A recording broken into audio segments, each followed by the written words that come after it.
আজকে ভারত আমাদের ওপরে চোখ রাঙাচ্ছে, ঠিক কিনা বলেন?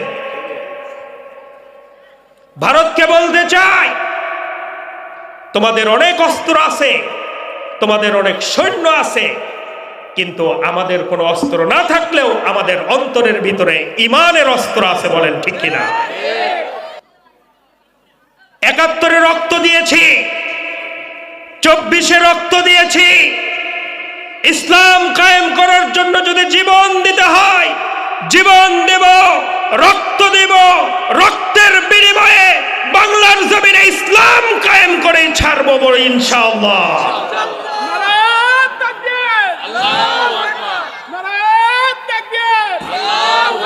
আমার ভাইরা, ঘরে ঘরে চলো আল কোরআনের আলো, ঘরে ঘরে চলো নারায়ে তাকবীর, আল্লাহু আকবার। আমার বন্ধু